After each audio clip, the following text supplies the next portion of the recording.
সমগ্র পশ্চিমবঙ্গ জুড়ে এখন এসএআর একটা রব চলছে। মানুষ কনফিউজ হচ্ছে এসএআর কি দিতে হবে কি না দিতে হবে। কেউ ভাবছে আমার নামটা থাকবে কি থাকবে না।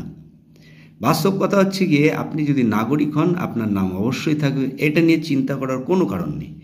কিন্তু কিছু সোশ্যাল মিডিয়ায় ভিউজ আনার জন্য, অর্থ উপার্জনের জন্য মানে মিস ইউজ করছে এই প্ল্যাটফর্মটাকে।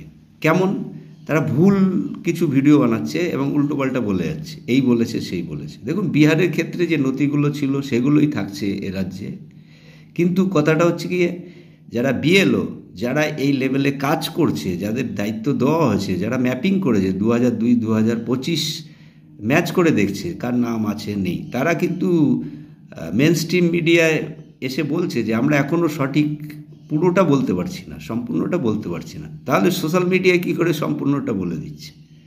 কোনো সংবাদ মাধ্যমে একটা খবর তুলে নিয়ে বলে দেওয়া, তা সূত্রের খবর কিন্তু ফাইনাল খবর হয় না। তো সুতরাং জনগণের উদ্দেশ্যে বলবো যে আপনারা ভীতস্ত হবেন না। যদি দেশের নাগরিক হন আপনি, তাহলে আপনার নাম অবশ্যই থাকবে। আর যদি কোনো কারণে তাড়াহুড়োয় কেটে গিয়ে থাকে, আপনি আবার তুলতে পারবেন।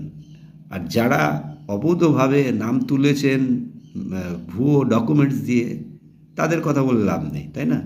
আর সেই সব ভাইদের বলবো যে ভিডিও সঠিক তথ্য দিয়ে বানাও, মানুষকে এইভাবে বিভ্রান্ত করবে না, বিধ্বস্ত করে তুলবে না।